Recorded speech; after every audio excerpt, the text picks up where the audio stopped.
اعوذ باللہ من الشیطان الرجیم بسم اللہ الرحمن الرحیم اللہم صلی علی محمد وعلی محمد وعجل فرج علی محمد ولا ندعم۔ تمام مومنین کو یا علی مدد والسلام علیکم ورحمۃ اللہ وبرکاتہ۔ عزیزان گرامی قدر، آج کی ویڈیو ٹائٹل جیسا کہ آپ دیکھ رہے ہیں، حضرت امیر مختار سلام اللہ تعالیٰ علیہ کے لحاظ سے ہمیں ایک ناسبی مولوی الیاس قادری کو جواب دینا، اور اس شخص کو ہم پہلے بھی بہت مرتبہ ایکسپوز کر چکے ہیں آپ کے سامنے۔ اب چونکہ بالخصوص میں نے اس موضوع کا تعین اس لیے کیا کیونکہ آگے اب شعبان کا مبارک مہینہ آ رہا ہے جو ہے ہی ماہ حسین ابن علی، تو میں نے سوچا کہ کیوں نہ منتقم خون حسین کے تھرو اس مہینے کا استقبال کیا جائے۔ تو چلتے ہیں مولوی الیاس قادری کی فالتو قسم کی باتوں کی طرف، اور یہ دیکھ لیتے ہیں کہ آیا یہ شخص حضرت امیر مختار کے بارے میں کیا کہنا چاہ رہا ہے۔ عبد المصطفیٰ بھائی ہیں، پوچھ رہے ہیں مختار ثقفی تو کافر تھا لیکن اس نے یزیدیوں سے امام حسین رضی اللہ تعالیٰ عنہ کا بدلہ کیوں لیا؟ یہ اس وقت تو اس کا کفر ظاہر تھوڑی تھا، اس وقت اس نے جو کچھ کیا بعد میں اس کو یہ خبط سوار ہوا، بت سوار ہوا، اور اس نے نبوت کا دعویٰ کر دیا۔ اب نبوت کا دعویٰ کیا تو مرتد ہوا، جب تک نہیں کیا تھا مسلمان تھا۔ جی عزیزان گرامی قدر، یقیناً آپ نے اس مولوی کی عجیب و غریب باتیں سن لی ہیں۔ حضرت امیر مختار سلام اللہ تعالیٰ علیہ کے لحاظ سے میں ایک بات واضح کر دینا چاہتا ہوں کہ اگر نعوذ باللہ من ذالک انہوں نے نبوت کا دعویٰ کیا تھا، یا پھر استغفر اللہ ان کا کچھ ہیں جاہل مولوی جو ایک اور تہمت لگاتے ہیں کہ وہ استغفر اللہ حکومت کی لالچ رکھتے تھے، میرا ایک مخلصانہ سوال ہے ان سب مولویوں سے، ناصبی تو آپ لوگ ہیں، اس میں کوئی شک نہیں ہے، میں آپ سے پوچھنا چاہتا ہوں کہ اللہ تبارک و تعالیٰ کے پاس کوئی ایمان والا نہیں بچا تھا مولا حسین کا بدلہ لینے کے لیے؟ کیا اللہ کے علم میں یہ بات نہیں تھی کہ استغفر اللہ آگے جا کے مختار نے اس طرح کے دعوے کرنے؟ کیا صحابہ موجود نہ تھے؟ میں ان سے یہ پوچھنا چاہ رہا ہوں کہ اگر مختار ثقفی سلام اللہ تعالی علیہ نے بدلہ خود حسین لینا تھا اور اس کے بعد انہوں نے معاذ اللہ یہ غلط دعویٰ کرنا تھا، تو جو اہل ایمان تھے جو مرتے دم تک بقول آپ کے، وہ ہمیں پتہ کتنے کے ایمان پہ رہے ہیں، بہرحال آپ کے بقول اگر وہ ایمان پہ رہے ہیں مرتے دم تک، تو وہ خون حسین کا بدلہ لینے کے لیے کیوں میدان میں نہیں اترے؟ وہ کہاں گئے تھے؟ چھٹی پہ؟ وہ کیا حرم رسول کے باہر جا کے سیلفیاں لے رہے تھے جس طرح آج لے رہے ہوتے ہیں سو کالڈ؟ عزیزان گرامی قدر، شیعہ سنی بھائیوں، ایک بات یاد رکھیے گا، ان لوگوں کو اصلاً مختار سے آگ اسی وجہ سے لگتی ہے کہ مختار علی کا مرید ہے۔ خیر، اب مجھے زیادہ یہ اس طرح کی جملے بازی میں نہیں پڑھنا، چھوٹی سی ایک تمہید مجھے رکھنی تھی۔ اب ہم چلتے ہیں اپنے دلائل کی طرف۔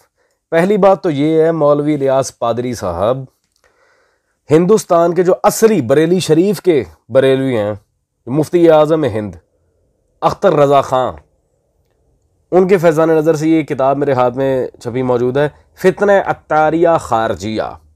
آپ کو خود آپ کے مسلک کے علماء، میں کسی دیوبندی اہل حدیث یا شیعہ کی بات نہیں کر رہا، بریلوی علماء، آپ کو بریلوی علماء نے فتنہ قرار دیا ہوا ہے، خارجی قرار دیا ہوا ہے۔ تو ایک خارجی فتنہ شعبدہ باز کو کیا یہ سوٹ کرتا ہے کہ وہ اٹھ کے دنیا کو دینی مسائل سمجھائے؟ پہلے اپنے گریبان میں جھانکیں مولوی صاحب، خدا کا خوف کریں۔ تحقیق آپ لوگوں کی 0/0 مناظروں میں آپ کے منہ نہیں چلنے دیتے ہم، اور اٹھ کے مختار ثقفی پہ اس طرح کی بھونڈی بکواسات کر رہے ہیں، اور ان کا سارا کچا چٹا تو یہ فتنہ طاریہ خارجیہ کتاب نے ہی نکال دیا ہے عزیزان گرامی قدر۔ خیر، اس موضوع کو ابھی پیچھے رکھیں، وہ تو ان کی ارتداد کے، ان پہ کفری عقائد کے لحاظ سے اگر دیکھنا چاہ رہے ہیں تو میں صرف ایک کتاب دکھاؤں گا، ویسے ہیں بہت زیادہ لیکن ایک دکھا رہا ہوں، المحند علی المفند۔ یہ آپ پڑھیں انشاءاللہ تبارک و تعالی، اس پورے ٹولے کا جھوٹ کھل کے آپ کے سامنے خود علماء اہل سنت کے تھرو آ جائے گا، اور اس بندے کو تو بریلوی خارجی کہتے ہیں۔ Never mind, leave it. اب عزیزان گرامی قدر، ہم چلتے ہیں آج کے موضوع سے ریلیٹڈ جو دلائل ہیں اس کی طرف۔ پہلی بات تو یہ ہے کہ مختار ثقفی سلام اللہ علیہ پر لگائے گئے جتنے بھی عجیب و غریب ان لوگوں کے جاہلانہ طرز پہ الزامات ہیں، ان تمام الزامات کا جواب عالم ربانی سید ابو فاضل رضوی اور دکانی نے اپنی اس کتاب میں دیا تھا، یہ مطبوعہ ہندوستان لکھنؤ میرے ہاتھ میں موجود ہے، قیام حضرت مختار۔ انہوں نے اس کتاب میں شیعہ سنی حوالوں سے اسماء اور رجال کی بحث کرتے ہوئے یہ بات بالکل دو ٹوک واضح کر دی ہے کہ مختار پہ لگائی گئی جتنے بھی الزامات ہیں وہ سب کے سب جھوٹے ہیں، لغو ہیں، بے بنیاد ہے، بنی امیہ اور بنی زبیر کی سازش ہیں۔ اور کیوں نہ ہو، جس دشمنی کی آبیاری جنگ جمل سے شروع ہو گئی تھی اس نے تو مختار کے بارے میں بک بک کرنی تھی، کیونکہ مختار نے ماشاءاللہ کوئی قاتل حسین چھوڑا ہی نہیں تھا۔ خیر، مختار ثقفی سلام اللہ علیہ کے لحاظ سے پہلی بات، صحابہ پر لکھی گئی ان کی جو سب سے بڑی کتابیں ان میں سے ایک ہی ان کے امام ابن اثیر جزری کی میرے ہاتھ میں موجود ہے۔ اہل سنت ذرا غور کریں، اسد الغابہ فی معرفت الصحابہ، اسد الغابہ کی جلد نمبر 3 مطبوعہ مکتبہ خلیل، اور اس میں صفحہ نمبر 140 پر یہاں آپ دیکھیں تو آپ کو واضح حضرت مختار بن ابی عبید بن مسعود رضی اللہ تعالی عنہ رضی اللہ لکھا ہے، مختار کو صحابہ رسول صلی اللہ علیہ وآلہ وسلم میں شامل کیا ہے، اور ڈیفینیٹلی بالکل مختار رسول کے زمانے میں موجود تھے، چاہے کم سے نہیں تھی لیکن موجود تھے۔ عزیزان، یہ معاذ اللہ کفر و ارتداد کی بکواس کر رہا ہے۔ امام ابن اثیر جزری مختار کو صحابی لکھ رہے ہیں، اب میں ان کی بات مانوں حافظ ابن اثیر جزری کی؟ بھئی حیثیت کیا ہے آپ کی ابن اثیر جزری جیسے اتنے بڑے امام کے سامنے؟ خیر، اب یہ بات تو ایک الگ ہے، آئیں مزید وضاحت کی طرف چلتے ہیں۔ یہ میرے ہاتھ میں ان کے امام ابو الخیر شمس الدین محمد مکرمی الشافعی المتوفى 833 ہجری کی کتاب اسن المطالب فی مناقب علی بن ابی طالب کی شرح موجود ہے، مکتبۃ العلم سے چھپی ہے، شرح اسن المطالب۔ اس میں عزیزان گرامی قدر صفحہ نمبر 161 پر جب ہم چلتے ہیں تو یہاں پر جو عبارت موجود ہے، جبکہ یہ حقیقت بھی تاریخ کے طالب علم پر مخفی نہیں ہے کہ مختار ثقفی نے آخر میں جا کر دعوی نبوت کیا تھا، لیکن اس کو بھی پروپیگنڈا کہا گیا ہے۔ یہ مختار کے خلاف ایک پروپیگنڈا ہے، مختار ثقفی نے کبھی دعوی نبوت نہیں کیا۔ سوری، یہ خود ان کے امام ابو الخیر شمس الدین مکرمی الشافعی کی کتاب کی شرح میں یہ عبارت موجود ہے۔ عزیزان، اب آئیں اہل بیت سے فیصلہ کرواتے ہیں۔ نان ادر دین ان کے امام طبری، ان کی یہ تاریخ طبری میرے ہاتھ میں موجود ہے، اس روایت کی سند پہ بھی ہم بات کریں گے۔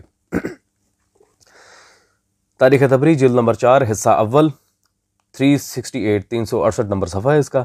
یہاں عبد الرحمن ابن شریح مصری، وہ مختار ثقفی کی حمایت میں جنہوں نے تقریر کی تھی، کہتے ہیں عبد الرحمن ابن شریح کھڑے ہو کر تقریر کی، حمد و ثنا کے بعد کہا کہ اے جماعت شیعہ، ہم نے اپنے لیے خاص کر اور آپ سب کے لیے عامتاً اس بات کو مناسب خیال کیا کہ اس معاملے میں مشورہ کر لیں، اس وجہ سے ہم محمد ابن علی یعنی کہ حضرت محمد مہدی ابن علی یعنی کہ حضرت محمد ابن حنفیہ ابن امیر المومنین مولا علی کے بیٹے کے پاس گئے۔ ہم نے ان سے اپنی جنگ کے برحق ہونے اور مختار کی دعوت کی صداقت دریافت کی۔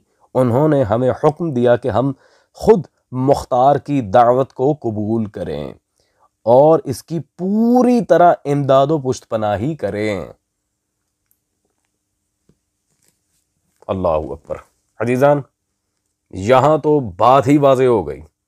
مختار اگر معاذ اللہ غلط عقیدے رکھتا تھا، غلط ارادے رکھتا تھا، تو یہ اہل بیت اس کا سپورٹ کیوں کر رہے ہیں؟ علی کی اولاد اسے کیوں سپورٹ کر رہی ہے؟ اور عبد الرحمن ابن شریح کے لحاظ سے میں ایک بات واضح کر دوں کہ یہ کون ہے۔ یہ میرے ہاتھ میں ان کے امام الذہبی امیر المومنین فی اسماء الرجال والحدیث کی کتاب موجود ہے، میزان الاعتدال، جلد نمبر عزیز کی 4 مطبوعہ مکتبہ رحمانیہ لاہور۔ یہاں پہ جلد نمبر 4 پیج نمبر 268 رقم نمبر 4891 پر عبد الرحمن بن شریح مصری کا ذکر حافظ ذہبی نے کیا، اور وہ کہتے ہیں یہ ثقہ ہے۔ عبد الرحمن بن شریح کون ہے؟ ثقہ۔ تو ان کی روایت کیسے رد کریں گے اب؟ الحمدللہ ثقہ راوی کی روایت آپ کے سامنے آئی ہے۔ عزیزان گرامی قدر، اس سے زیادہ اور کیا ہم آپ کے سامنے پیش کر سکتے ہیں؟ ایک ثقہ عادل راوی ان کے امام طبری کی کتاب میں یہ بات واضح کر رہا ہے کہ مختار کو اہل بیت کی حمایت حاصل تھی، سادات کی حمایت حاصل تھی۔ مولوی صاحب آپ کی مانیں، آپ کے امام جزری شافعی کی مانیں، آپ کے امام ابن اثیر کی مانیں، آپ کے امام ذہبی کی مانیں، آپ کے امام طبری کی مانیں، ہم آپ کی مانیں یا آپ کے ائمہ کی مانیں؟ خیر، اس کے علاوہ عزیزان ویسے تو شیعہ سنی کتابوں سے مختار پر بہت زیادہ میٹر ہے میرے پاس، لیکن جلدی وائنڈ اپ کرنا چاہ رہا ہوں۔ یہ مکتبہ نوریہ رضویہ سے چھپی میرے ہاتھ میں موجود ہے، اہل سنت عالم ساجدہ سید افتخار الحسن صاحب کی خاک کربلا۔ خاک کربلا میں عزیزان انہوں نے پیج نمبر 344 پہ جو جملہ مختار کے بارے میں کہا ہے، خدا کی قسم سونے سے لکھنے کے قابل ہے۔ کہتے ہیں مختار قہر الہی کی صورت میں نمودار ہو چکا ہے، اور اس کے اشاروں پر ناچنے والے عمرو بن سعد اور خولی اپنے ظلم کی سزا پا چکے ہیں۔ اللہ اکبر، مختار اللہ کا قہر، اللہ کا جلال۔ عزیزان اس اہل سنت عالم نے تو بات ہی ختم کر دی کہ مختار پہ شک کرنا گویا اللہ کے قہر پہ شک کرنا ہے۔ استغفر اللہ، یہ مولوی خود کافر ہو گیا کہ نہیں؟ مجھے آپ لوگوں سے اس کی سرٹیفیکیشن چاہیے۔ رہ گیا نبوت کا دعویٰ، ارتداد۔ اپنے گھر کی خبر لوگے یا میں دوں؟ میں ہی دیتا ہوں۔ یہ عزیزان گرامی قدر میرے ہاتھ میں وہ کتاب ہے جس کے بارے میں یہ لوگ دعویٰ کرتے ہیں کہ معاذ اللہ یہ کتاب رسول اللہ صلی اللہ علیہ وسلم کی بارگاہ میں شرف قبول پا چکی تھی۔ استغفر اللہ۔ 7 سنابل شریف، یہ ان کی میر عبد الواحد بلگرامی صاحب کی۔ احمد رضا بریلوی نے بھی اس کتاب کی بہت تعریفیں کی ہیں، فتاوی رضویہ اور فتاوی افریقہ وغیرہ میں۔ صفحہ نمبر 278، یہاں پر عبارت جو موجود ہے لکھتے ہیں حضرت مخدوم شیخ یوسف چشتی کی خدمت میں حاضر تھا کہ ایک شخص بیعت کے ارادے سے آیا، خواجہ کے قدموں پر اپنا سر رکھا اور عرض کیا کہ بیعت کے لیے حاضر ہوا ہوں۔ خواجہ پر کیفیت طاری تھی، چرس پی کے بیٹھے تھے۔ فرمایا کہ اگر تم کہو کہ لا الہ الا اللہ استغفر اللہ چشتی رسول اللہ تو میں تمہیں مرید کر لوں۔ استغفر اللہ، یہ بات تو مرزا غلام احمد قادیانی دجال نے کبھی نہیں کی کہ اپنے نام کا کلمہ پڑھوا دیا ہو، لیکن ان کے بابے ماشاءاللہ اوپر سے سبحان اللہ۔ عزیزان گرامی قدر، میں کہتا ہوں مختار پہ بعد میں بات کرنا، یہ چشتی رسول اللہ کہاں لے کے آئے دین میں؟ لا نبی بعدی کی حدیث بھول گئے، خاتم النبیین کی آیت بھول گئے، یہ کیا ہے؟ دعوی نبوت تمہارے بابوں نے کیا ہے، مختار ثقفی نے نہیں کیا۔ عزیزان یہ بندہ تو ویسے ہی خارجی ہے، خیر چھوڑیں۔ مجھے مقصود تھا اہل سنت تک پیغام پہنچانا، تاکہ ان کو ایٹ لیسٹ پتہ چلے کہ اللہ کبھی بھی ایسے لوگوں سے اپنی خدمات انجام نہیں لیتا جن کے آگے جا کے ارادے فاسد ہوں۔